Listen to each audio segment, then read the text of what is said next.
What's up, everybody? It's that time of the day, that time of the week, that time of the month. Yes, it is, my friend. You're listening to the good, the band, the ugly. I'm Big Papa. And I'm Jeff. Holy shit, are my levels fucking peaking. Cool. I want to put down the wrong one. No. Wow. What's up, my brother? Not too much. Had a good day? Yes. Got a little snow today? Well, yeah. What the fuck is up with that shit? Too cold. All I know is it's only going to be a matter of days. I'll be warm. Yeah. Where will you be? Cold. Yep, that's God. I'm feeling so terrible for you. No, you're not. And then I get back from that, and then I'm down in New York City for 4 days. Yep. Where will you be? Up here. Oh, geez, that's terrible. Yeah. Sucks to be you. Yeah. Well. Yeah. Hey, we got some mail today. We did. That was pretty cool. Check it out. Rich Mangicaro, thank you, Rich. As you remember, Rich was the drummer. He was also the Peisty rep for the mid-'80s. He's Gone Bop's representative for California. He sent us his 2 solo albums, Travels and Dialogues.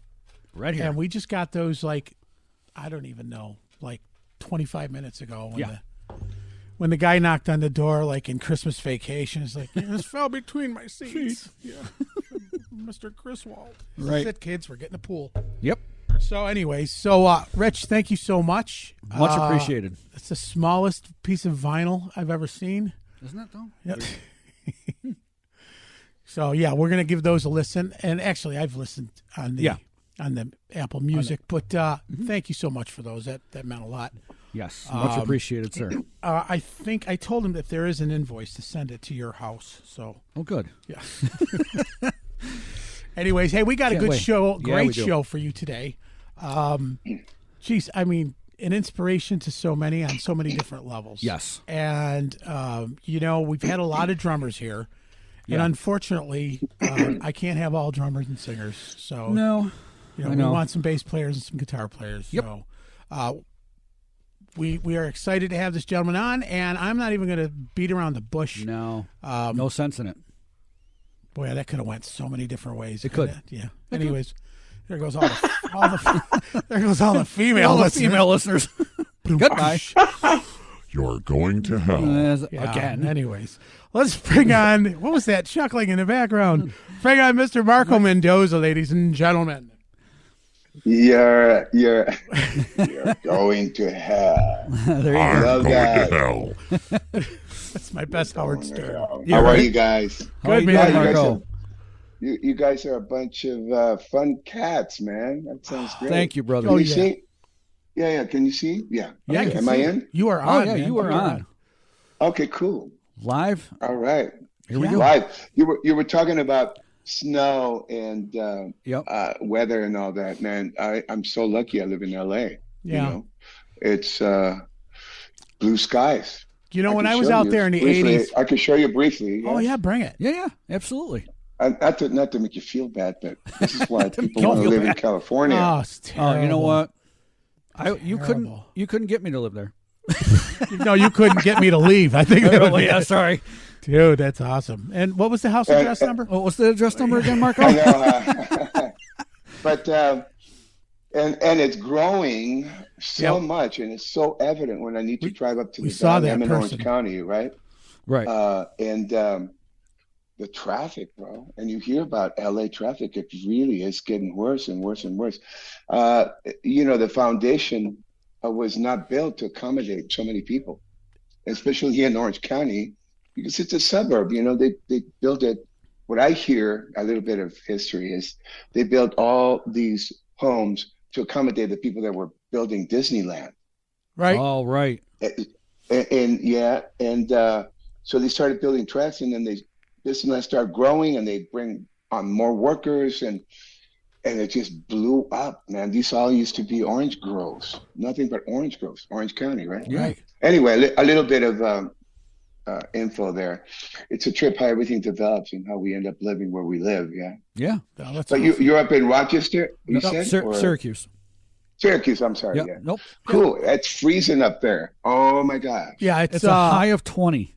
right now. Yeah, today. Oh, yeah. Right now it's 14 out. Yeah. Right now it's 14. 14. Sun went down. That is cold. Recently, I came from Europe, where I experienced 20, and this is Celsius, 26 below.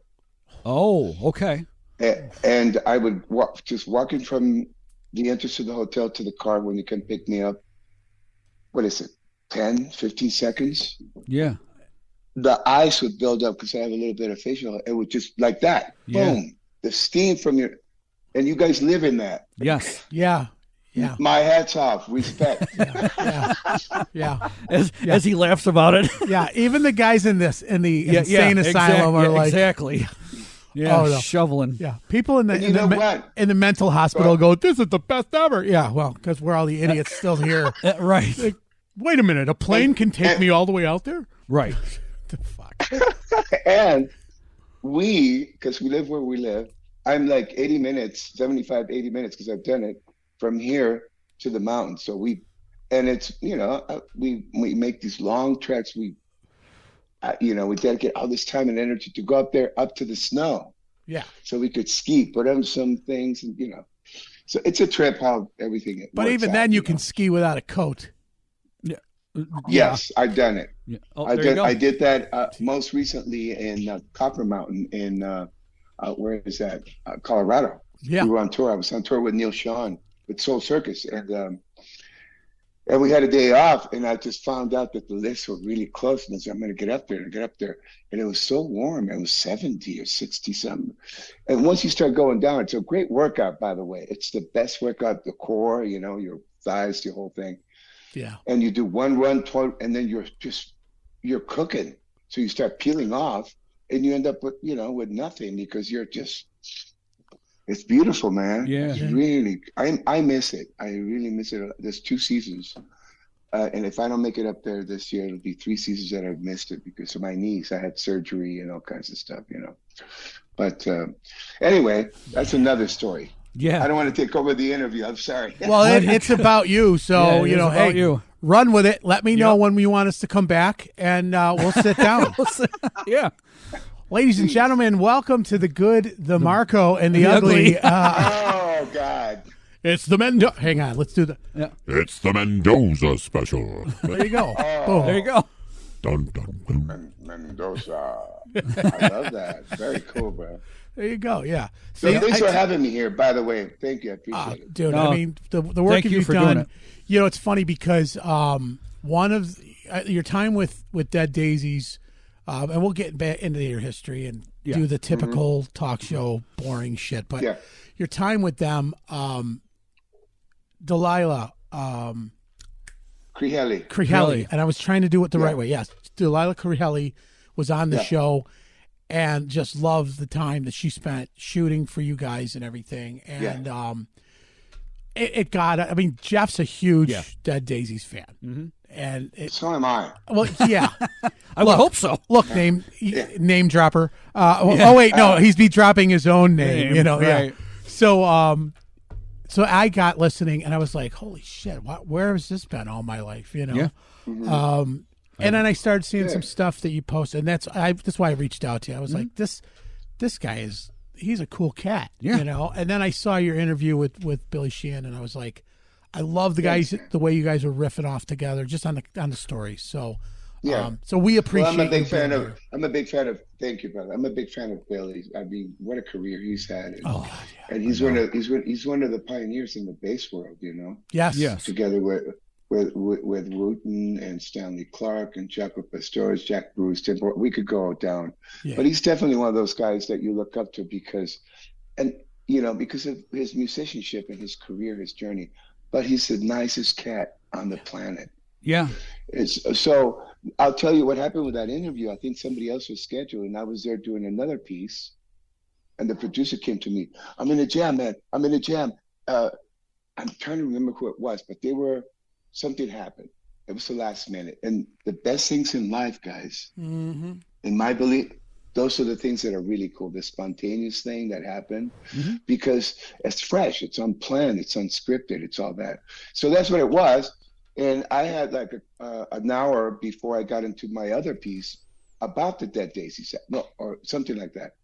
And yeah, sure. Who is it with? Billy. Yes, absolutely. So did you bring a bass? Yes. Grab in. We got a few amps, plug in, go. And I had so many questions. I haven't seen the whole thing, but I don't like to watch myself, things like that. But I had so many questions, and I really wanted to go in deeper with him, but we couldn't. We ran out of time, and it was just quick. Well, you got two parts.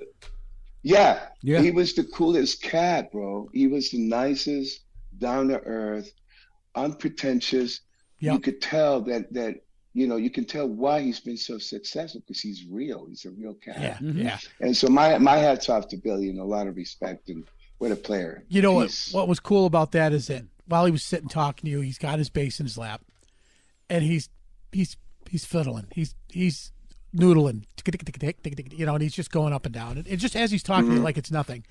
He did that with us. Yeah, he did. And as he's just talking to us, he's just playing, and you could just hear him. And I'm like, we got an unplugged bass solo going on, and we're asking him, what's your favorite fucking ice cream? And we got Billy Sheehan's. It's like, dude, let's just shut up and let you go ahead and play. Go ahead, But again, we were talking about this earlier, right, man? Yeah. This is the things that are cool, man. The Inside Story, the ice cream, because we've seen Billy play in so many situations with so many. Now he's out there with Mr. Big killing it. He did the Dogs and the Sons of Apollo. I mean, so many friends. So, and everything he does is brilliant, right? Yeah. So we know that, but it's cool to get one-up. That's why I enjoyed it, doing it with him. It was one-on-one, face-to-face, bass, and unscripted, which is wet. Yeah. But I had so many, in retrospect, I had so many questions that I never got to ask him. That's what I was saying. But cool cat, man. I was so comfortable that it was cool. It was fun. Yeah. I think what we need to do in a future episode is we need to just have you and Billy on and let you ask Billy the questions you didn't get to ask. It would be lovely, man. That would be cool. And there's so many cats like that, man. We could just go down the list, Oh yeah, yeah. But I'm very lucky. I'm very lucky and very fortunate and very blessed that I've had this career. It's been a long one, and it's been a great one, and a lot of highlights and some lows, But just grateful, man. I call it the attitude of gratitude.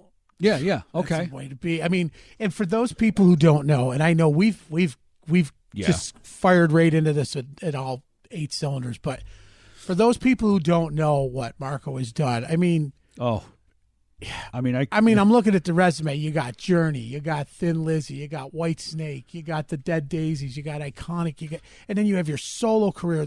You got 4 or 5 albums into it now. 4 albums into it now. Four. Yeah. I mean, my God. I know. I know. And so for those people who don't know, let's just do a quick synopsis of when did this journey start with you? At what age? And it doesn't have to be your scripted. I came out of my mom, and then no, fast forward from the mom that's what I'm saying. part, you jackass. Yeah. Well, I have a story about my mom, but I won't go there. But anyway, man, no, I'm like every other kid, like we were talking earlier. Every other kid that loves music, we all love music. You guys are players. Mm-hmm. There's a point where you listen to one track or an album, and you go, bing. Yes. Yeah. It's on, and it'll never leave you, right? For me, it was Abbey Road, the Beatles. My father got it for me and my brother. My brother was a drummer, and I was a guitar player. And we had 2 other brothers that played bass and guitar. I played mostly rhythm. I was the beginner, but I sang. And back in that day, the songs, I grew up in Mexico, by the way. Back in the day, so we were behind, right? We were like, I like to say it's like 5 or 10 years behind the time. So back in the day, the radio was playing CCR a lot. Okay. So for me, as a rhythm, as a beginning guitar player, it was great. Simple chords, 2-3 chords, Susie Q, Born on the Bayou, Proud Mary, and the rest. So I started learning songs, and I'm a big fan of Fogerty, and always have been, always will. What a voice, man. And the songs. Oh, yeah. But they were available, so it was easy. And these guys, we had a lot of fun. I got recruited by a bigger band that was already settled. They were already doing school dances, so they were ahead. Oh, wow. And they had a van, they had a PA, you know how it goes, and they had a name. And I got recruited by them, and then I started getting noticed by the national acts, and I got recruited by a big band to tour. And that was the beginning, you know. Like everybody else, I came to the States out of necessity. I got married very young. I had 2 kids, and the work started kind of faltering and ending like it does, the music business, you know. So I came to San Diego to work. This band, El Ritual, called me to work, and we were doing top 40 and whatever was on the radio. And but we had 4 singers. This is where I got a lot of training. 4 singers. And we used to do a lot of 4-part harmonies, which I'm a big fan of vocals, you know. Oh, big time. Yeah. But so we had a blast, man, and that was my beginning. That was the beginning of my career. I did like 4 or 5 years there, and then I got in trouble, drinking and using, and I got into the heavy drugs. And let's just say that I had my breaks, I had my opportunities. Opportunity came knocking in a big way. I came to LA, a producer from Motown, Joe Porter, came and recruited me from San Diego. He started using me here in LA, doing sessions and singing BBs, and it was cool, but it was too much. It was too much too fast. I couldn't handle it. Right. And so I started medicating. I started drinking, popping the pills, and I ended up strung out on heroin and cocaine. And you know, mid-20s, I crashed and burned, and I had the opportunity to stay sober. And I did, thank God, you know. So 36 years, September 20th.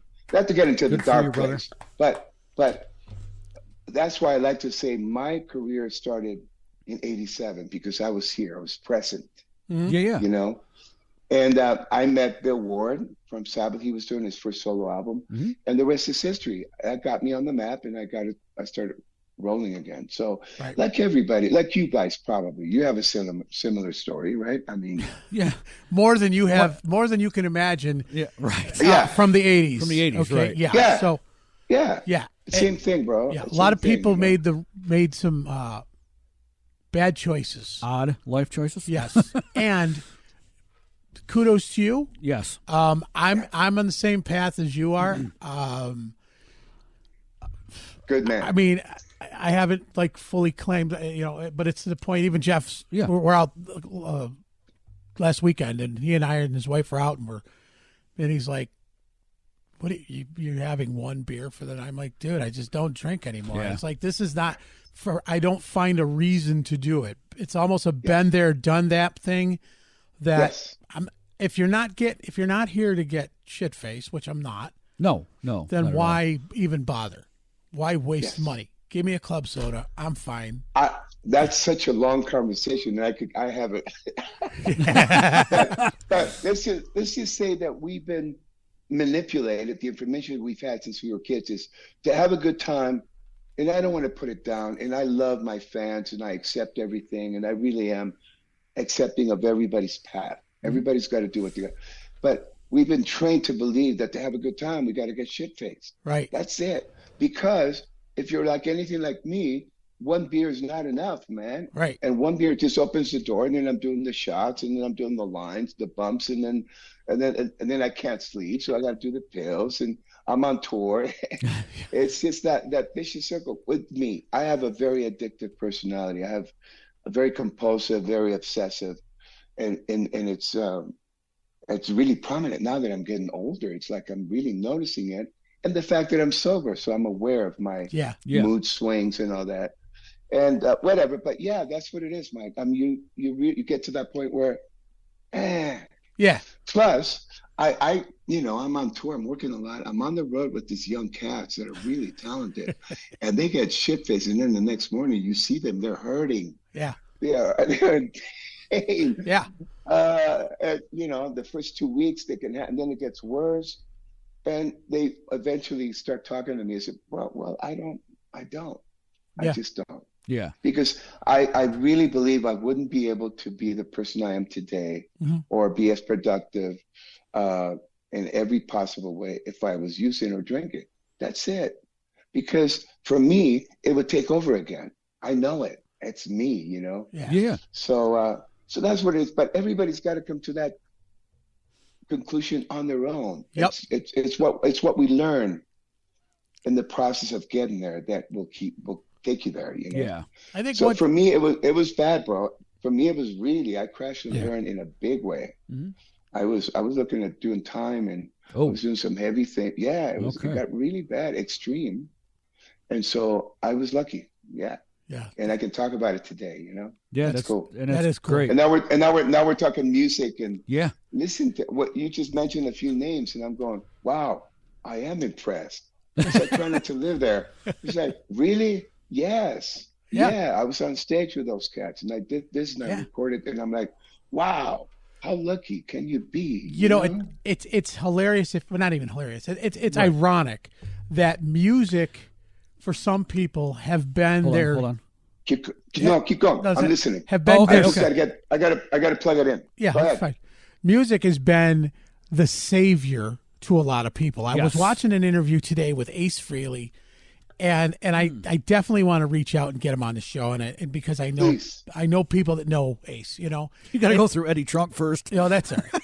But Ace says, I love Ace. Ace and I have a very special connection, bro. That's all I'm going to say. So Ace, very special. Ace I says, love that cat. Ace says today on the show I'm watching, and it wasn't today; it was whenever it was recorded. But he says, you know, I got into music because he was in a gang.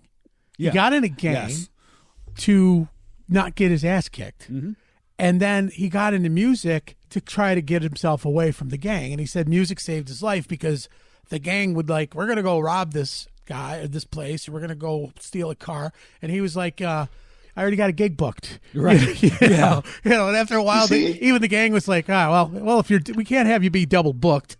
So, you know, you're out of the gang. That's so cool. Which is cool, you know? So, but that same thing that saved your life. Yeah. If you take advantage of it, is going to be the thing that fucks you up. Yes. And causes all the grief. So anything in life in moderation, and realizing and never forgetting the path that you are on, and don't step off it. You know? Yes. Stay on the yellow brick road. Respecting the opportunities that life presents to you in the music business, you know? Yeah.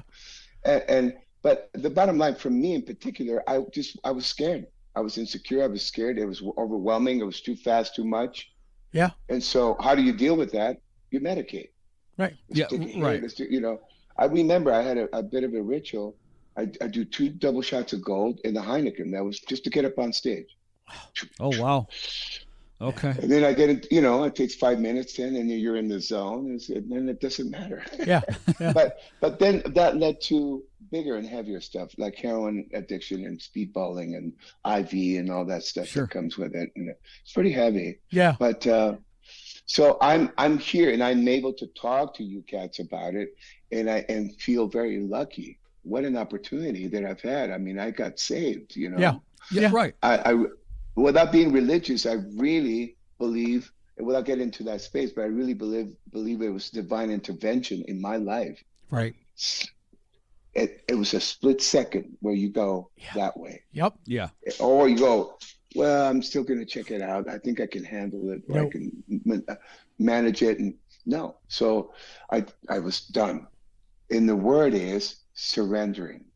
Yeah. Surrendering to the fact that I have a problem here, and it's really bad. It's out of control, and I need to change it. So anyway, but now we're playing music and rock and roll and new albums. And yeah. So you've done the stuff with all these great names. And for the people that are listening, hopefully they know that history. Yeah. There's got to be a moment that stood out that you were just like, wow. We're here. This is awesome. You know, because you're reborn in a sense, getting away from all the bullshit, and now you're taking that journey you already took before, but now you get to do it again with a new set of goggles on. You know. Yeah. Yes. So there's so many, man. The first one that comes to mind is because of my meetings, and I know that anonymity is supposed to be the foundation of AA and all that, but I talk about it because it saved my life, you know. And I think there's people out there that could get something out of this. But it was a meeting. It was a 12-step meeting, and I came across Bill Ward. from Sabbath, Yeah. you know, and Bill Ward. Right. And I'm in the same room talking and sharing the 12 steps in sobriety. And he was further along. He had, I believe, 9, 10 months ahead of me. And I'm in there with a month or 2 or 3. And I'm watching this cat that's been to the top of the mountain, man, and has done it all in the music business. He's had the biggest success. He's been part of the biggest band ever, one of them. And he's very humble, very down to earth, very cool. And we start talking. And one time he approaches me, you know, I said, yeah, Marco Mendoza. Yeah, I know you play bass, right? Yeah. So he knew a little bit something about me. And I said, I'm Bill Ward. You got to be kidding. I know who you are. So we started talking shop. And then he shared with me that he was doing his first solo album. Mm-hmm. And because of sobriety, it was a trip. That time had come for him, and he wanted to share his experience, strength, and hope through music and lyrics and writing music, which is the most beautiful thing you can do, I think. And then further along, he says, well, you know, I'm going to the studio this week. Would you like to come with me? I said, yeah, absolutely. And then he called me later, says, by the way, bring a bass, just bring something to hang out with, you know. And that, long story short, I ended up playing on 5 tracks or something. I forget, awesome. 4, 5, or 6 tracks. And I'm talking, guys, talking about moments like that. First, talking to Bill. That's one. Yeah. Boom, right? Mind blown. And then second, I'm in the studio. I'm getting chills again. Look at that. Yeah. And then second, I'm in the studio at Chameleon Records, and he's playing me the tracks with Tim Bogart on the tracks and Jack Bruce, my heroes, on bass tracks. Woo! Right. And everybody, I mean, Ozzy was on it, Zach Wilde was on it, all these, Malcolm Bruce, Jack Bruce's son, and Kofi Baker, Ginger Baker's son. Yeah. Ginger was on a few tracks. I mean, it was overwhelming, but because I was able to have my feet firmly planted, man, and not let my brain just go scattered, freak out. Yeah. I went, and because he was sober and we were talking that language, it kept me grounded, and he made me feel comfortable and at home. And we had that common denominator: we're sober, regardless of what happens in life and all that. Whatever situation we're in, we're sober and we can get through it. And I think that was amazing. So I plugged in, and he was like, you know this part right here, can you? And he would sing the parts. And I don't like to talk about myself too much, but I have good ear. If I hear a riff, it takes me, it's one of those things. I know where it is, what key, it's fast. I develop a good ear with my grandma. But so he was like, oh, okay, cool. That's a nice track. Let's do another one. And that continued, and that's what happened. So when the album came out, another moment, and I'm going to go, in retrospect, I'm going, you know, when the album came out, boom, the calls start coming in. Right. Yeah. Because obviously it was a big focal point for his career, and I was part of that. And he did approach me and said, at some point, you know, I need a band. I need to put a band together, go support this album. Would you be interested? Yes. So the rest is history. Yep. Then the phone calls start calling, and I could drop names, you know, but I ended up working with quite a few cats here in LA. The fact that I was in LA too. Yeah. Right. I have to say that because you're at the right place at the right time. And I would get a lot of calls, last minute calls. Hey, Marco, we got a session, man, and we're having some issues with the bass part, or they didn't show up, or we're looking for something different. Can you be here tomorrow morning or in a few hours? Big studios, big productions, big projects. Yeah? Boom. So that was part of the equation, the whole thing, you know, being at the right place. And I believe most of it, I played my fretless bass last night at the Big Potato with my son, and I felt the connection. I believe that was part of the reason, because all the best cats live in LA, man. They're here. All the best players, the people I look up to, you know, Nathan East, who's still, man, playing with everybody, all the sessions. Abraham Laboriel, who plays with everybody. Billy was here. He's playing with everybody. All the cats, you know, Neil Stubenhaus. And I'm talking these are big sessions, big albums, big tours. Yeah. And so I started doing the fretless, and that kind of I found a little niche of the market, and then I get noticed a little more because it was fretless. And then the fretless got into the scene that Jaco Pastorius sang, and Tony Franklin, and to name a few, Alain Caron. And boom, that was, I would say 80% of the calls were for fretless stuff. Nice. Wow. And so yeah, without knowing, I got into that thing, and the rest is what it is, you know. But John Sykes, I was playing at local club, and he came in because he needed somebody to replace Tony's fretless playing. That's my son. Hi, honey. Okay, bye. I love you. So, hello, son. Yes. yeah, he's a busy cat, man, social cat. But so he came in and saw me play. I was doing a fusion, jazz fusion, Latin funk thing with a fretless, 6 fretless, a lot of notes, a lot of really busy. So I was surprised. He approached me and says, you know, I'm on the second Blue Murder album. And I said, I know the first one. I'm a big fan. Beautiful album. Same here. With Carmine and Tony and John. Yes. You know? Yep.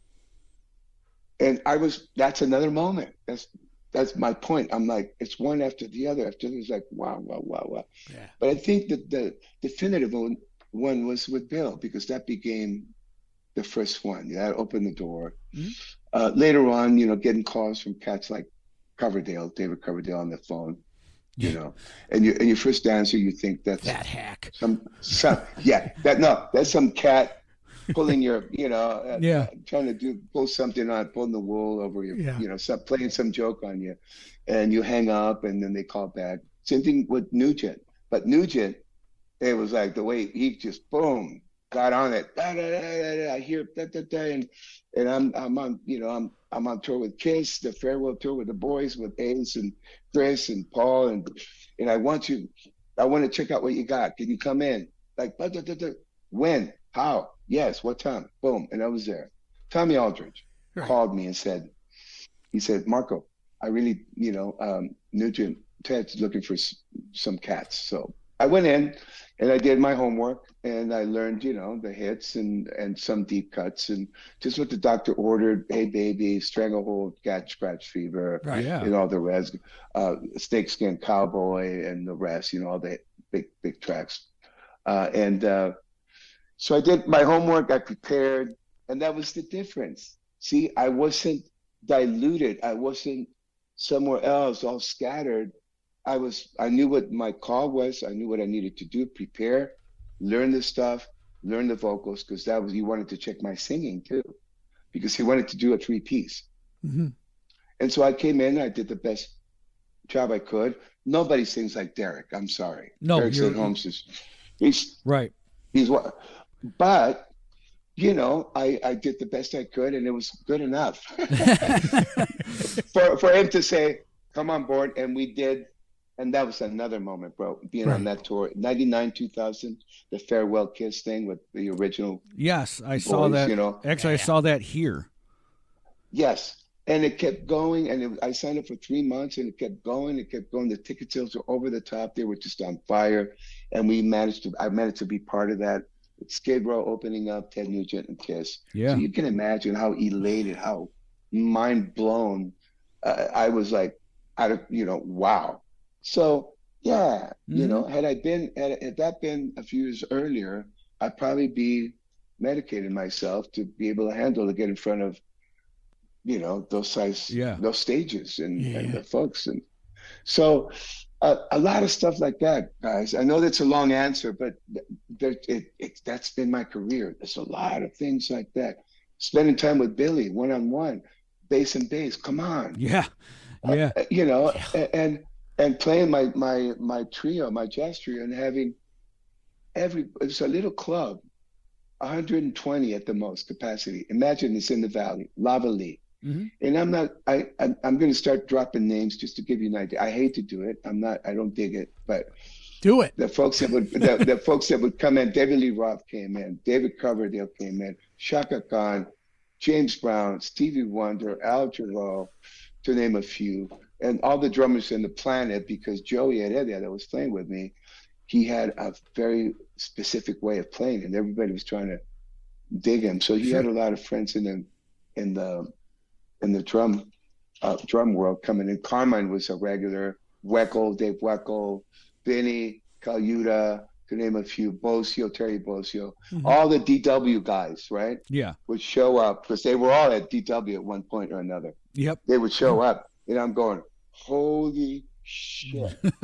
And we would play, you can imagine. Yeah. You know, and these guys are there for a reason. And then eventually Sheila E. would come in, Rhonda Smith from Prince's band, and they were regulars, and they would sit in with us. It was fun.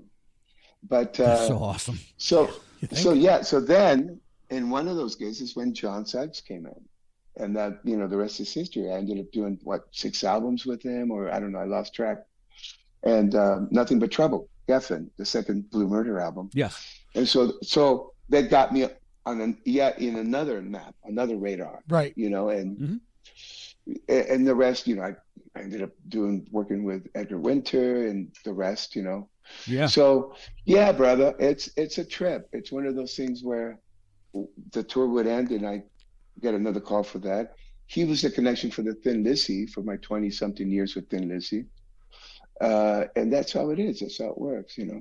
So then I start traveling to Ireland and England, and I hook up with, you know, that side of the world, you know, the cats that are playing there, and I start getting hired for that, and I ended up working with Dolores O'Riordan from the Cranberries. I did 2 of her solo albums, and so on and so forth. So I'm very lucky, man. When I do interviews like this, I really take perspective, and it's I understand.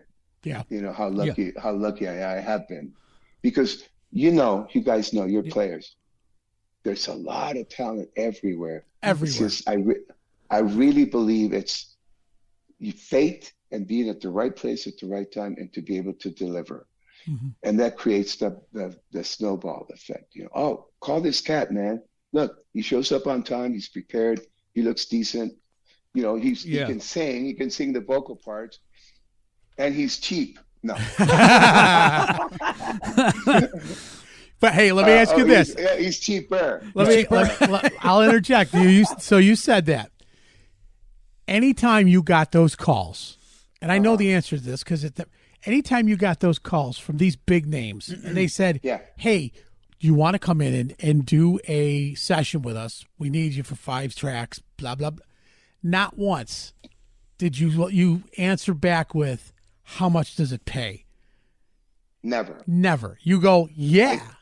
And then you sit back and you say, shit, I wonder if I should have asked how much.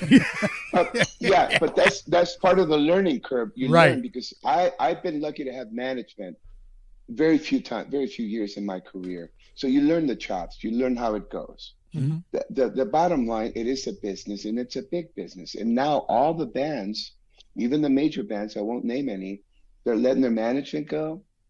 They just go straight to the agent. So there's a big 20% chunk off the top that wasn't there. Now it's there. And it's getting more expensive to tour, even the big ones. More expensive than ever. The cost of touring has doubled or tripled from the 80s or 90s, right? Oh, yeah. The and I hate to talk money, but this is a reality. The funds and the profit are shrinking. There are exceptions, right? Sounds familiar, right? Yeah. So there are exceptions. Now you're talking about Kiss. That's an anomaly, man. I have so much respect for those cats, for Gene and Paul and Eric and Tommy, that are now there. But, you know, but Chris and Ace, man, they started this whole thing. But Gene and Paul, what courage, man, and what vision you have to be that devoted and say, I believe in this, and I'm getting chills again. Wow.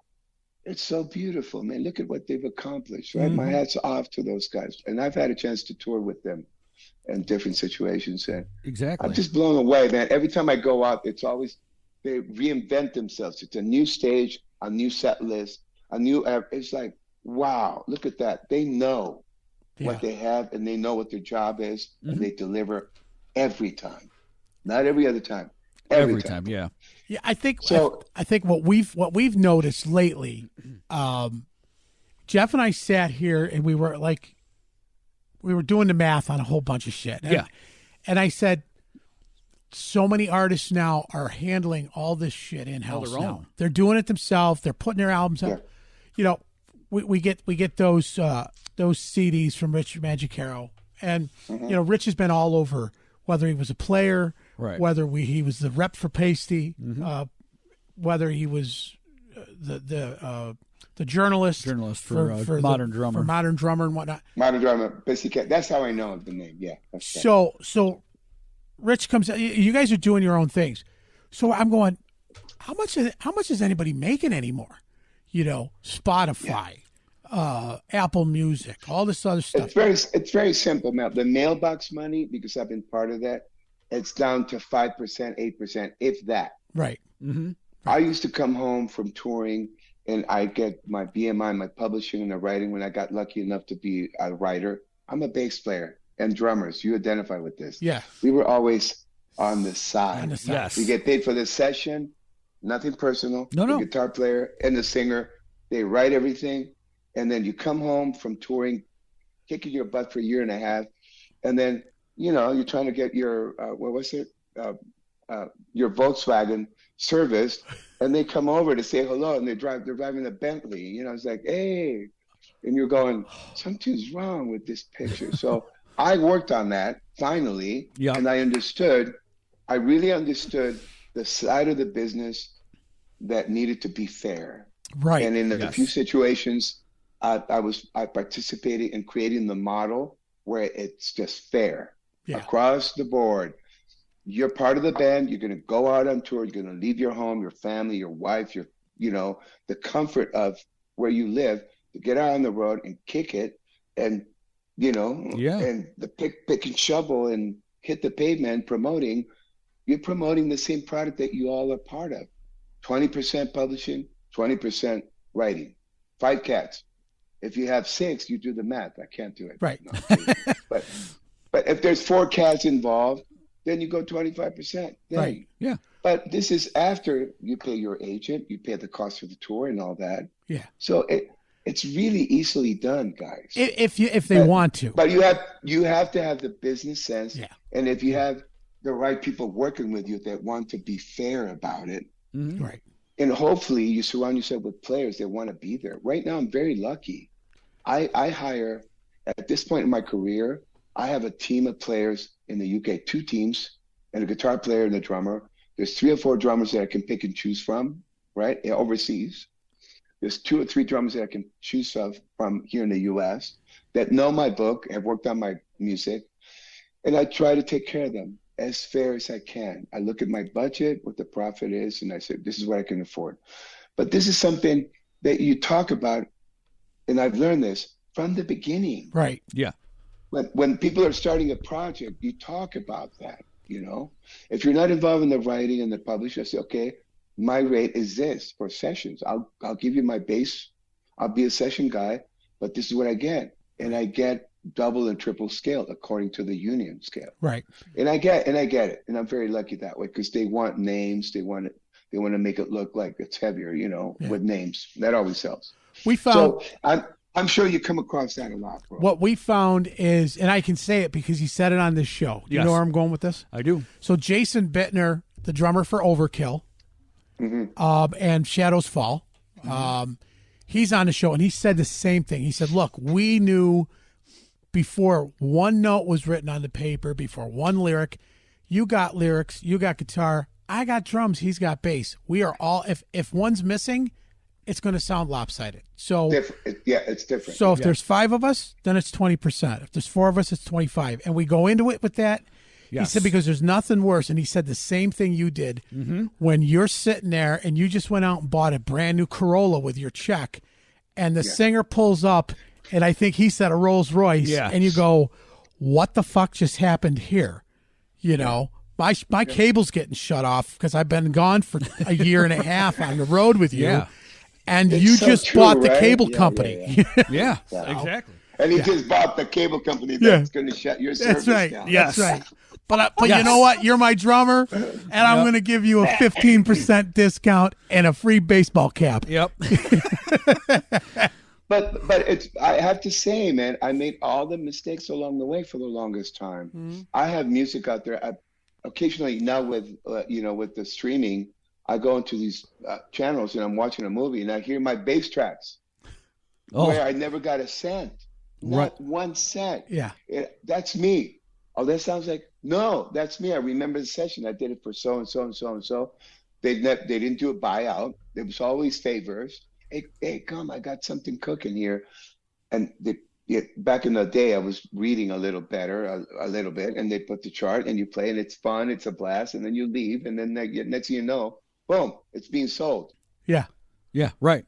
And that happened to me time and time by people that you trusted, by people that you thought were friends. So it can be a nasty business. Yeah. For people that aren't cool, but I've learned. So yes, to answer your question, Mike, when I get the call from the big boys, and I've had quite a few, I said, first, I'm really honest with myself and with them. Bro, it would be a pleasure to be part of this mix. Are you kidding me? You guys are legendary cats. This is going to be a big feather on my cap, and I love the music. Forget it. I'm there. What's the business? Right. Yeah. That's exactly how I do it. Yeah. I've learned that. Mm-hmm. And then when the cats are straight, you either hear, when they're not straight, you hear a pause, a big pause, and you can hear them. You can hear the brain clicking. Yeah. Okay. Well, I gotta really make a low offer so he could come back with a counter offer. Yeah, exactly. And not having a manager is the issue. Yeah. Because they're the buffer. The manager. I just signed up with a manager now. He knows what I prefer to get. Right. On the financial side, he knows what my bottom line is, what I would like to get, and somewhere in the middle, we can compromise and meet there. So he's helping a lot. He's a little busy right now, but I'm hoping that our relationship grows because he's a good cat, and we need that at whatever level. If you're married or if you have a girlfriend or a buddy that you really trust, have them negotiate for you. Call them your manager. Yeah. So you're the good guy. You walk in, you play your parts, you sing your parts, and you're happy. They already negotiated. The deal's done. Right. And most of the time, and I hear this a lot, the contracts, did you sign a contract with so and so and so? No, that doesn't happen anymore. And it's very seldom happened in my career. It's a handshake. It's people you look into the eyes, in their eyes, and we want you there, and they will take care of you. If they really want you there, they will really take care of you. They'll go out of their way to make sure you're happy. Right. The business side is taken care of, so you can show up and give them 110%. Right. So yeah, I'm sure at every level, man. Right now, I don't mind telling you, I'm at the beginning level with my solo project here, especially here in the U.S. I'm doing bigger venues in overseas in different countries, but the U.S. is a hard market, man. Yes. And how many calls am I getting to participate in a tribute band, this or a tribute band there, and then they tell me how much it pays, and I'm like, for a second I go, no, I've got my own music. I have to give it everything I can. I have to dedicate blood, sweat, and tears because I believe in it. I really, really do. That's awesome. And so that's the only thing that keeps me going. But on the financial side, which is terrible to talk about, but it's part of the business, man. Sure. It's getting tougher, and I'm in a position to be able to do that, to make that investment emotionally, spiritually, psychologically, and financially. Yeah. I don't know how long I can go, how far, but I'm going to give it a good try. So I'm sure you guys deal with that stuff as well. Do you find yourself doing the sessions and the short 3-6 week tours to help fund the private stuff? Yeah. Yep. Exactly. Yeah. The bigger projects fund the thing, and then my wife's amazing. She's got a great job, and so that helps. Again, I have a great partner, and she supports me, big time. That helps you guys to find the right person to hang. You do. But yeah, for the most part, the bigger projects fund the other, and they fund supporting my kids and living where we live and how we live and all that. But the pandemic put a kibosh on the whole thing. You know that? Yeah. Oh yeah, for sure. So I was busy with the Daisies, and I was doing other projects along the way.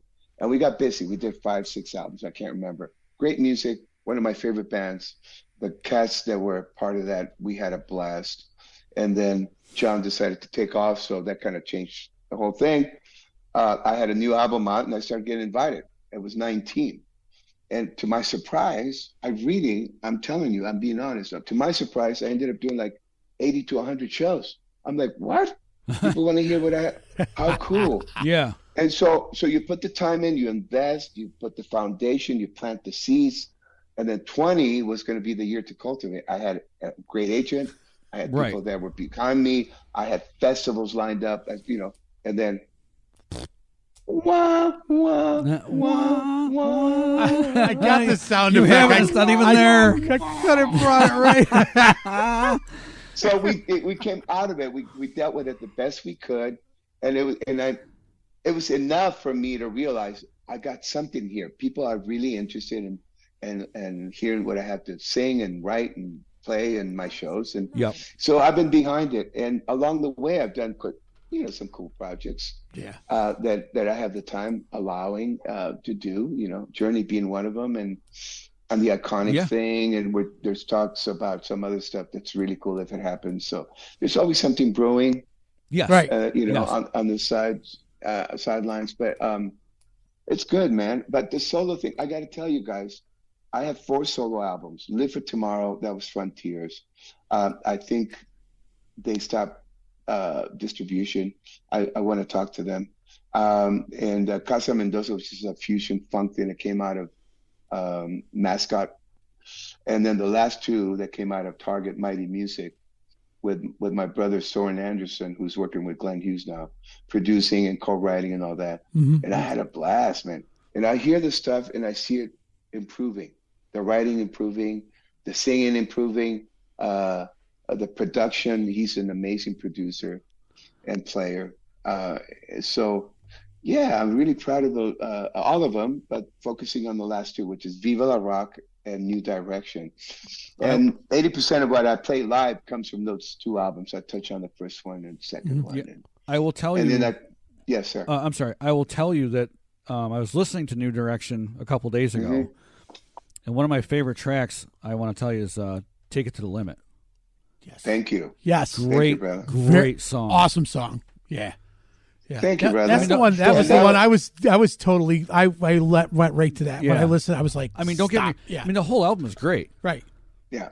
For sure. But I think that's one of my top favorites on that album. Yeah. Thank you, brother. It's got a good video too. It's check it out. I will. MarcoMendoza.com. You can check everything out. Everything's on YouTube these days. Every format. Yeah. It's amazing. But believe it or not, a little story behind that. That was the first track when we got together in Copenhagen at Medley Studios with Soren. That's the first one that came up because we were having a conversation like we are now. Yeah.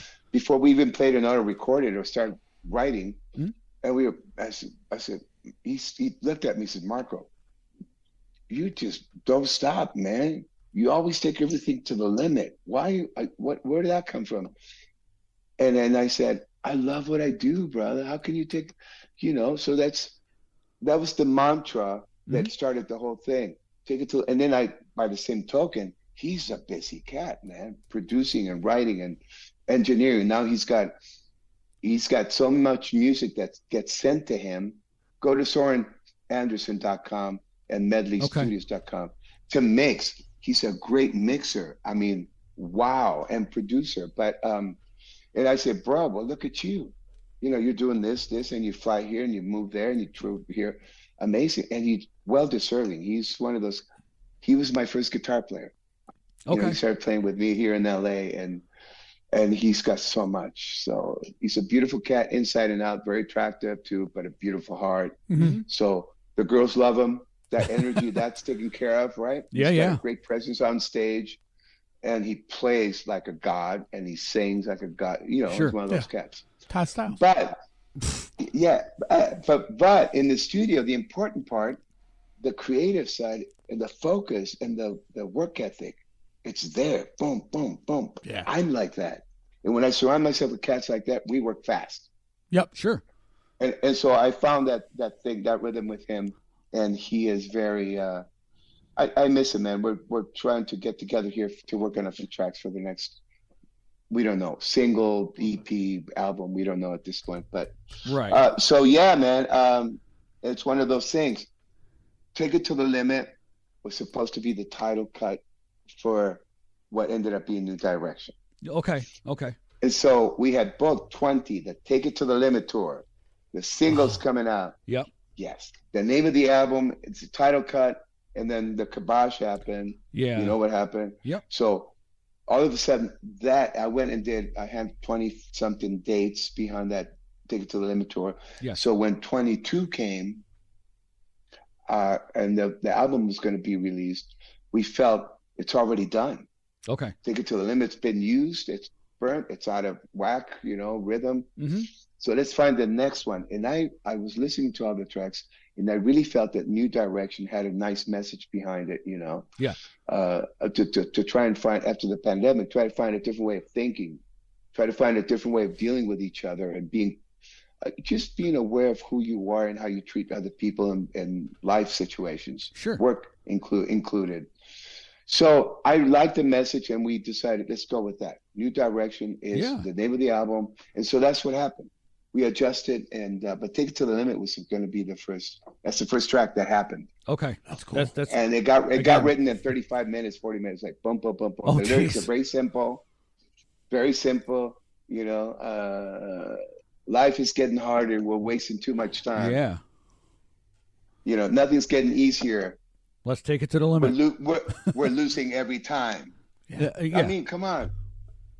Yeah. So Yeah. you got to, strap your boots on, man, and take it to the limit. You Yes. can't give up. You got to keep going. Don't right. stop. And that's the message behind that song, and I believe in it. And people dig it. That's one of the songs. That one, Viva La Rock. Mm-hmm. Most recently, Scream and Shout. Yes. When you want to just blow some steam. Yes. And also Shoot for the Stars. That's got It's a great to song. believe in yourself, and you want to get to the moon. Shoot for the stars, man. Always never give up. That's never give up. That's kind of the message I got from that song. Yeah. There's Honestly. some good tracks, I have to say, without blowing my own horn. But the writing's getting better, and Soren and I have kind of found our niche and our rhythm. Yeah. And we work fast. Yeah. That was done in 80% of the tracks were done in a week, 6-7 days. Honestly, I'm not exaggerating. It's like bum bum bum bum bum bum bum, very focused, and it's very on the moment. We don't polish things. We don't come and rearrange, change the lyrics. It's what's there. Right. Whether it's good or bad, it's what's there at the moment, and we document it, and then we go with it. Yeah. So I like that. I really dig that, man. Mm-hmm. So I'm talking a lot again, Mike. I'm sorry. No, you're fine. Hey, let me ask you a question. Is there coffee? Is there anybody that quick while he's drinking? Right, hurry up. Get a question in. Sorry.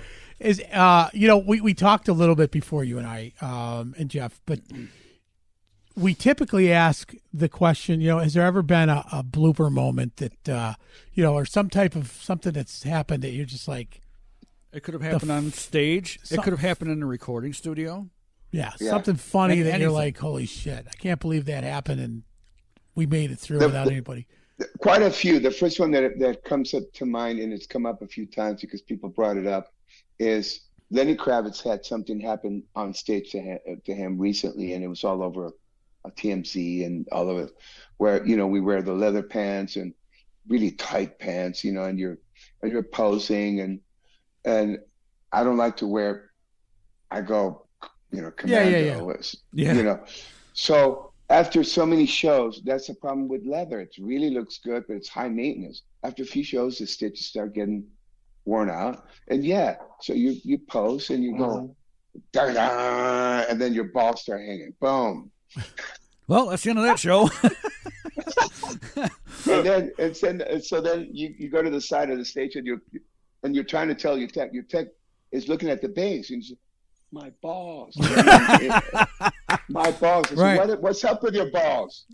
They're out. So duct tape. Duct tape. We will always have it on stage. Yep. Leather. Duct tape. Black. Oh, yeah. So he has to go, and I can't stop playing, right? The show's going on. And he has to go through the process of pushing. But I have tiny balls. Hey now. There you go. My balls are out. Yeah. So that and I believe it happened to Lenny Kravitz, and it's all over the media, man. It was that they eat it up. That happened a few times. Now I still wear leather, you know, and Sure. we stitch and double stitch and stitch and double stitch, and we use freaking we use Kevlar lead thread. Yeah, Kevlar everywhere. Yep. And so that's one. The other one was, and this is embarrassing, but it was also dangerous because I used to do a move with Whitesnake, where you know that's the thing with Whitesnake. You have to perform on stage. Yes. Not only play and make sure the music's taken care of, but you have to be a performer. And David would encourage that. Eat it up, man. Be bigger than life. This is your time. I love that about David. He would just. You got to upstage David right? Somehow. No, but you can't. He Trip knows him. you can't. There's only one David. He knows that. No, right. He's so secure. Yep. So it's like, but we have a big stage here. There's 5 of us on stage. Right. So let's have the best time. And so after a while, you start rehearsing with the same, crew, the same lighting director, same sound guy, monitor, and you get rhythms, and you start developing moves. And I do a move where I would throw the bass up, turn around, flip, and then catch it and hit the last chord, right? Mm-hmm. And it looks good. These are big venues, so Ellie, a little spot. The lighting director would put a spot on the bass. The stage would go black, and you see the bass floating. This is for the people who are in the further back in the 10th, 20th row. Right. Yeah. It looks really on the big screen. So the bass is floating, and it drops right on the beat. Right. So very cool. Everybody dug it, and we kept it. It was part of it. And I think it was somewhere at the end of Still the Night or something like that. Okay. And it doesn't need to go high. I'm just talking, 10, 12 feet. Sure. But because the stage is black, it looks like it's really cool. Great move. So this time, something happened with the lighting director, and there was somebody new there, and nobody told me. So the time came, and I go up, and it's black, pitch black. And I'm like because the stage goes black. Yeah. Where's the bass? And I'm waiting for it, and it came down, man, like butt down. Yeah. Right on my forehead. Oh. Boom.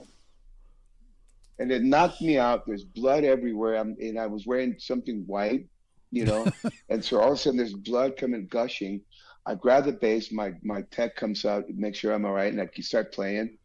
And so stuff like that happens all the time. Duct and it was tape. The last song. It was duct tape. Exactly. It was an encore, and so the paramedics and all that came, after. Yeah. But I do remember this, guys, and I'll never forget.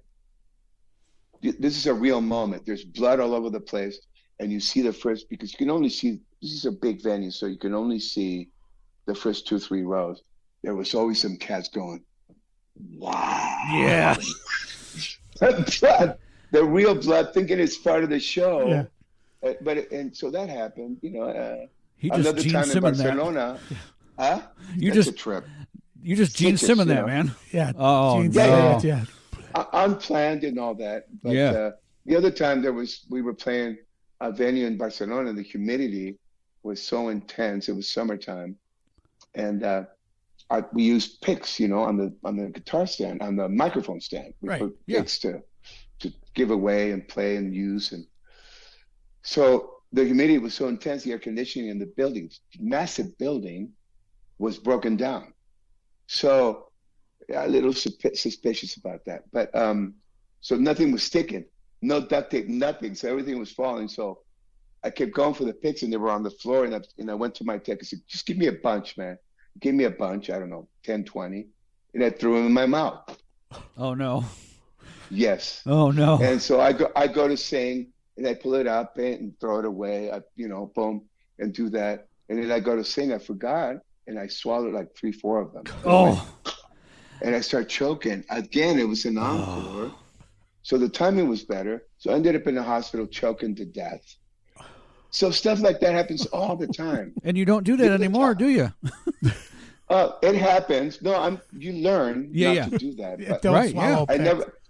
I now bite the picks one at a time. If I go to my finger on a part, because I sometimes want to hear different tones, different parts. Yep. I want to go to the finger from the pick. I put the pick there. and I go. And then I have a pocket here where I have a bunch. I don't use the microphone stand anymore. Okay. I just do that because they're handy. I can be anywhere on stage and I have them with me. And I'm wireless, so I can work the stage, play the audience, and all that. That's part of being performing. Yes. But so yeah, that happened. The other time is going out there on a big festival where, you know, you're headlining Iron Maiden and freaking everybody and Judas Priest, the cream of the crop, and you're part of that lineup, and you go out there and you hit the first chord and nothing. Right. You go out there, you talk about being out there ready for the big old, you know, introduction, and your pack's not on. wow. Oh, no. And then you can see everybody, all the guitar players go. Yeah. Oh, yeah. Because the bottom's gone, right? Right. Yes. So that happens a lot. You kind of work through that, and you have backups for backups, you know. Right. Especially when you're wireless. When you're wireless and you're doing a lot of shows with a lot of bands, the frequencies start stepping over each other on top. So I found the answer, and NAMM Show is going to help me get to that conclusion.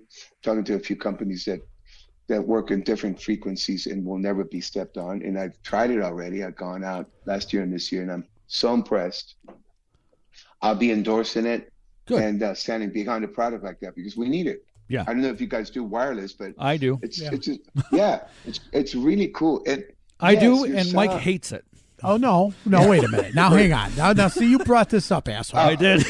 So you hate it for your vocals, or no? I use and I'll say this, and I love it to death. Sennheiser, my friend at Sennheiser.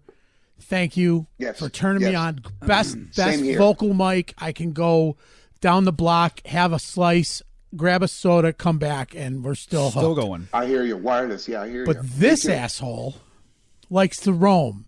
And so I'm going to tell the story. It's been Which told. one? I'm going to tell the one you hate. So we're playing we're playing a good, for us, a big show is 5,000-6,000 people, you know? Yes, that's big. So that is big. we're playing. you're talking about ESPN we're Plus. playing Okay. ESPN Plus. We're playing at a flat track bike race. And they say, look, you guys have to be there to go. If somebody gets hurt on the track, we're going to cue you. You've got to play. So Jeff likes to wander. Jeff's got his wireless. He comes off stage and he likes to go into the crowd and do whatever. And we're playing under 6,000 people. Yes. And he sees in the distance a picnic table. And there's a sea of people in front of it, to the side of it. And Jeff decides to make his way through the crowd and rock star it up on this picnic table. And as he's getting on it, we're seeing this I love thing. that. I love that. This thing is doing this. Oh, no. Now he's up there. I couldn't have picked a more Rick Eater picnic table. So he's up there, and he's looking at me, and we let him play the first song, and he's looking like, help. Want to help me down? Yeah. And I, in the microphone, I say, no, motherfucker, you got yourself up there. You get yourself down. It's he's up there for like 3 songs, and everybody's like, is this guy going to join the rest of the band eventually? Nope. And thank God Did you eat it?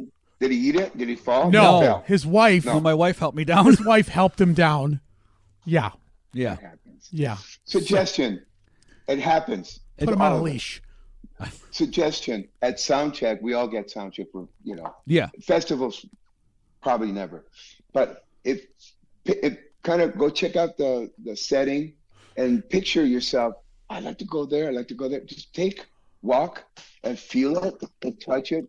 They have these subs in big festivals, subs. And not all of them are in a good place. Yeah. The big ones, right? Right. I like to do that. I like to move, and I do the same. Marco, he got I'm on very itchy. Yes. We played a show at a marina, and he got on somebody's boat, on their and they're pontoon sailing boat. away, and I'm like, really, dickhead? Have him turn the boat around and bring you back to the fucking stage. I wanted to see how far my wireless would go before it cut out. Yeah. The Sennheiser? No. Line 6. He has line 6. 6. Yeah. Yeah. Also. Yeah. So, but that's stuff that's fun, man. Honestly, well, and people have different opinions, but they love it. I started doing this a long time ago. Ted would encourage it, actually, which I was surprised. Nugent. He says, when I go stage left, you go stage right. That's just it. And then I'll look at you. Let's meet up in the middle. let's do our thing, Yep. do that. And then if I move to stage left, you go to the right. It's very simple. And that's part of, it's a bit of choreography. Sure. But also when you come down to the fans, man, the people, the audience, they can talk about it forever. Yes. Wow, he came down. I do this thing about, because of the wars and what's going on in the state that we're all in. Mm-hmm. I really believe that, our job as musicians to bring everybody together, shed a little bit of light. Yep. Yeah. And the common denominator is what? 9 out of 10 people on the planet, we want peace. Right. Yes. There's so many songs written about it, especially John Lennon. So I put something in there to feel like I'm doing my job. This is why I'm given this opportunity to bring a good message. So I get down in the audience and I'm talking in Slovakia and France and Spain. They don't even speak English, Poland. Yeah. And they start singing. I say, I spell it for them. And the vibe that happens, they will talk about the band. Wow, they sounded really good. He sounded great. I love the songs. He sounds great. He sings, la, la, la. But he came down to the audience and we were part of the party. And yes, they talk about that forever. Yeah. Yeah. So it's important, man. I encourage it. I'm sorry. No, brother, you are my new best friend. No, but it's true. And I started doing with the Daisies. You're not Tim McGraw, asshole. No. I started doing it with the Daisies, and it became part of the show. I did Right. it one time, and then management dug it and says, that's your piece. Go out there and do it. And this song and that song, we'll make sure you get out there. Because he saw the reaction, and it's all about the result, the end result. That's all that. Yeah. It's not about ego or whatever. Mm-mm. It's about, are we having a good time? I'm going to come down there and dance with you and bop and the scream and shout. And I do it on Scream and Shout right now. Right. Because everybody, the Weekend Warriors, man. Yes. That's another Nugent song. Yep. We come out on the weekends. We work all week. And the Friday night, Saturday night, we come out to just go blow some steam off. Scream and shout. I'm getting it again. Yeah. And you go out there, however big or small the audiences, they really dig it. Wow. Yeah. And they take pictures. It's just a good piece. It's a good piece of entertainment. And if you go back, the bigger names used to do that. Used to go in these massive arenas. They go out in the audience and have them sing along with them. And that's just good entertainment, man. Even back then, when they would come out, and when you got to the venue in the arena and you saw that runway, you're getting in your seats, ready to see. The first time I saw Kiss, and I was like, "Holy shit!" My seat that I thought sucked is right next to this catwalk, and Ace Frehley, Paul Stanley, Gene Simmons are going to be walking. I'm going to be right here, and I hope I get fake. So cool, I hope I right? get fake blood on me. This is the best thing in the whole world, Yeah. Exactly. And we're lucky. We're lucky from where we are to. We've watched a lot of bands in the '80s that were coming up through the ranks. We're like an in-between city. So whether you're playing Buffalo and then going to New York, they'd stop here. They hit Syracuse. Yeah, we were we were backline heaven here. So it was like Yes, sir. So we would get Whitesnake, Bon Jovi, Twisted Sister, Anthrax. Any of these Nugent. We used to tour that a lot. Even at our clubs. So you've got a club here, and you've got a band as big as Lita Ford jamming at a 400-person venue back in 87, 88. Yeah. And beautiful, man. So that now you stuff. feel like I can reach out, touch someone, which you didn't do to Lita Ford. But those are the venues. I know, huh? Beautiful, amazing, man. Yeah. Great band, great players, great catalog. He's one of the still crushing. I don't want to use. Still crushing it. Yeah. Yeah. Just still, man. She's one of the pioneers, man. Definitely. Yep.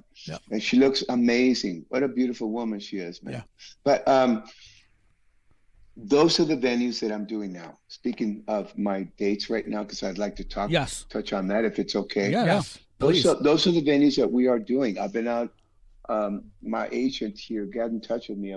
I did I don't know how many dates, over 100 in overseas, and I got home December 21st, 22nd, and we've been trying to get on some dates here in the U.S. to kind of promote my music and get behind it. And she said, Eric Sardina's manager called me and they would like to do a double thing, have you as a special guest. I say, yes. So these are the venues that we're doing. Right. We're doing the 200, 300, 400, some bigger ones and some smaller ones. Yep. And we're trying to preach and fly the flag. And amazing, man. I'm a fan of Eric Sardina. So I don't know if you're familiar with him, but Midnight Junction, the new album, slide guitar to the fullest, man. Blues, cats, love it. Great players, great show. So it's a good package. We go up there and we have an opening band, and we go up there and do our 75 minutes, and then he does 75, and it's cool. That is But cool. check him out and come out and support me too. Absolutely. Your listeners. New Direction is a new album, and then Viva La Rock, Casa Mendoza, Live for Tomorrow, 4 albums. And we'll be coming back east. That was my point. Yes. And the reason why I brought up the Poughkeepsie Chance, because that's that type of venue that I'd like to play at. You know? Well, you need to one of our main sponsors for the show. We've got 2 venues. We've got Sharky's Event Center, Sharky's in Liverpool, Syracuse, Liverpool, New York. We've had people like, oh God, Tom Kiefer's been there. Nice. His solo stuff. Ben Morrow. Ben Morrow's 38 Special. Nice. He's had. we just had Mike Tramp from White Lion was there. Yep. He was just there, yeah. Yeah, Faster I was just talking Pussycat. to him. All my buddies, man. Yeah. Great bands, great music. So if you can, when we're done, send me the info. I would love to pass it on to my agent. We want to get you up here. Yeah, for sure. We would love to. And can I suggest something? I did it up in Orangevale, like the old days, man, because I think everything's going back to that. Mm-hmm. Remember, flyers. That's one. You have somebody go around the block in the city and just flyers the day of the gig or before. You print a couple of hundred and just pass them out. People, you get in people's minds, you know. Nick Fuco. Mindset. Nick Fuco. Yeah. So Nick Fuco. Do you know so we're Nick? doing that. I know the name. So Nick is down at name? is he at the Rainbow or the Whiskey? He's at I think he's at the Tonight? Rainbow. No. He's The booker. He's the band manager. For the Rainbow. Yeah. And he he's a singer in an Alice Cooper tribute band because he looks just like him. I know. So Nick, I know Nick. Nick is from here. Yeah. And I don't care when you ran into Nick. He First one, hey, Big Dummy, you coming to the 100 kegger? I'm like, geez. And he pulls out a flyer. And you go out to the car, and on every windshield, even today, when he's in town in Syracuse, I'm like, Nick's in town. Why? Because I got this on my windshield. Old school. Yeah. It is, and it works because let's just say, worst case scenario, there's people that saw it online that's saturated, in my opinion, and you get lost, right? And there's no label promoting or marketing anymore. Right. It's word of mouth. So the way I see it, you hire a local band that will get the word out because they're not working that much. There's not many gigs for them, unfortunately. But you get the local band, could be you guys, come and open. For me, you supply the back line, which gets rid of the extra expense. So we don't have to worry about the budget that much. And everybody wins. You have a gig, you have your fans, you bring them in, you do your merch. The headliner or the 2 headliners, come in there. The cost is less. The cost of travel, you just fly in or drive or whatever. Right. You show up and the back line's there. Everybody wins. So that's been the formula for me. We're doing that. We will help you with that. Yes, we will. In this Please area. do, because I would love to. You guys are great, man. Very cool. And thank you. And it comes down to this, in my opinion. We, after the pandemic, it was so evident that we need to help each other. That's right. That's it. Yep. That's how the show. That's how we survive as a show. Yes, and I'm always trying to bend over backwards to do that because that's where I came from. People help me with connections, with support, with, and that's how I moved up. I'm doing that with my players. My players that play with me, that are young or whatever, they have the talent, but nobody knows them. Bro, anything I can do to help you to get out there. There's a few players that moved on to some big shows because I was the stepping stone, if you will, or whatever. Yeah, sure. But so yeah, man, we are doing that. We've been doing. We booked some shows in California, we did St. Rock and Hermosa Beach. That was the 11th, and then Siren and Morro Bay, awesome venues. And then the Boardwalk in Orange Vale, California, which is outside of Sacramento. And these are the type of venues that you're talking about. Mm-hmm. And now we're doing January 18th at Coach House for the people that are your viewers or listeners here in the West Coast, California. The Coach House in Camino Capistrano, San Juan Capistrano. Great venue. I played there many times. It's just one of those venues that's, it's a classic, man. Right. And we're there. And then I'm doing my headline thing at Navajo Live in San Diego. I did a TV show yesterday to promote it. And then we end up in Vegas at the Sand Dollar on the 20th. Oh, everybody's playing the Sand Dollar lately. Yeah. It's either the Sand Dollar or they're playing Vamp. Yeah. Yes, exactly. So we're doing Sand Dollar, and it's Eric Stoney Curtis. He's been on the show. He's a great friend of the show. Yep. Yeah. Yes. So there you go. And myself, and then Eric, and ticket sales are doing pretty well. There's some left, so anything you can throw our way to help. Yeah. And then on Sunday, I'll be there with Sally Steele. They're doing, they're honoring me with some kind of honor, and I'm flattered that I got called and I got included in that group. A lot of big names. I'm flattered to even be considered, to be honest. Right. But I'm also going to play with some names, some big cats. So awesome.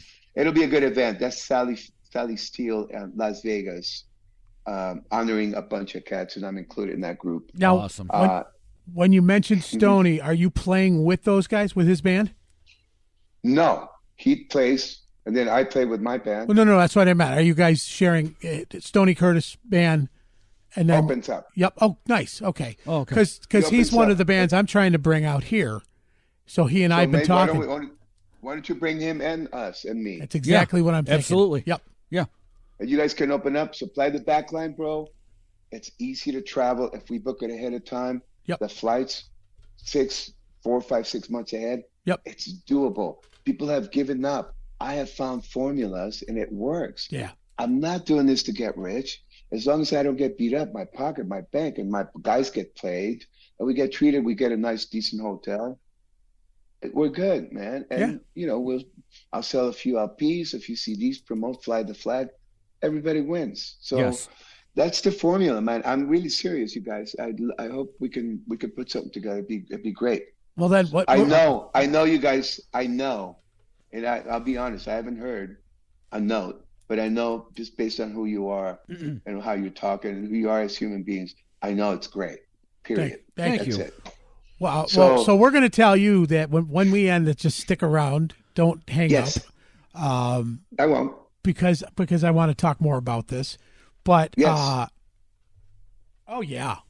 It's that time. This is a long show, huh? That's fine. Are you playing any tracks? Are you playing any tracks when you edit? Typically, we send you some stuff. Typically we don't, but what we were going to do is then we'll throw up, because you're the artist of the week. Yes. We will throw links to your music throughout the week, and we'll make sure that we get all that.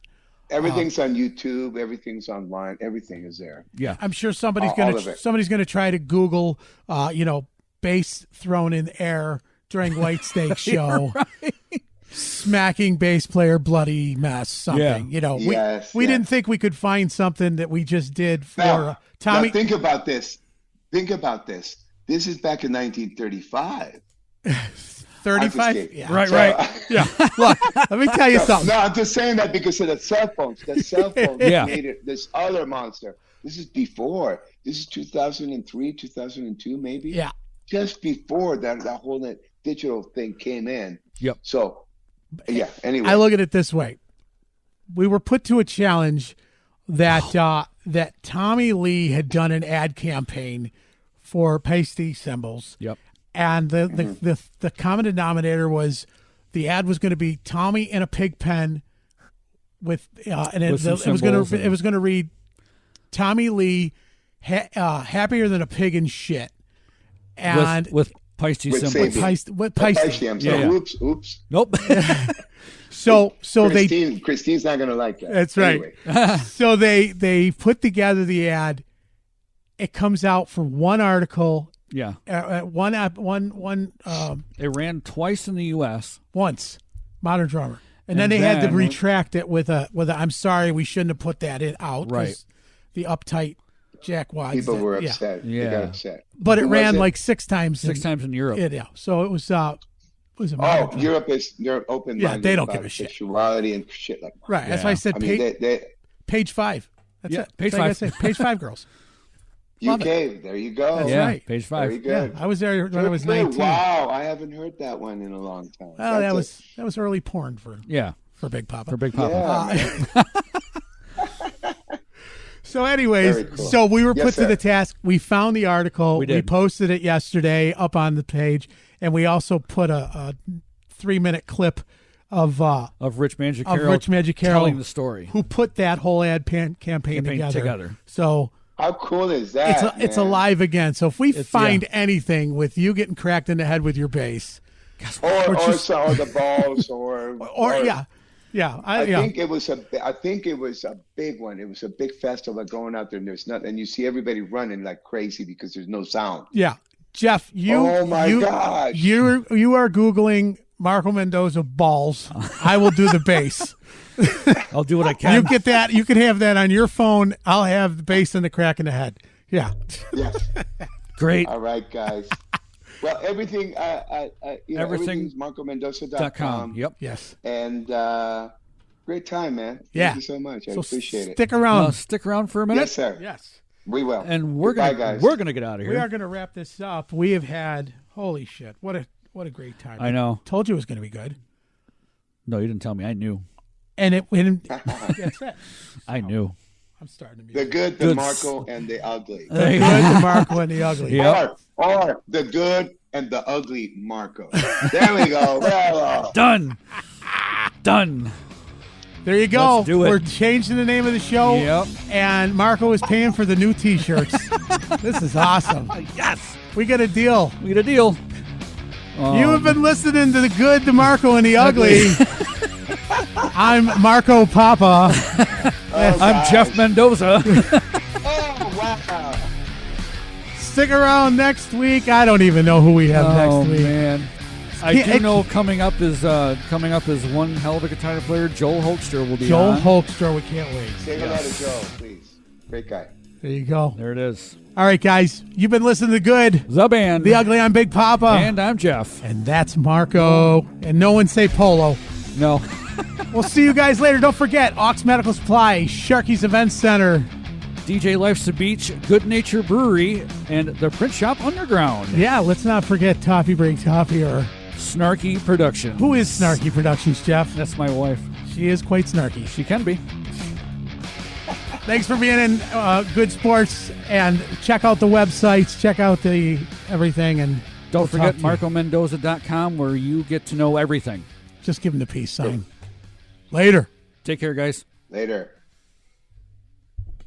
That was fun, guys. Recording stopped.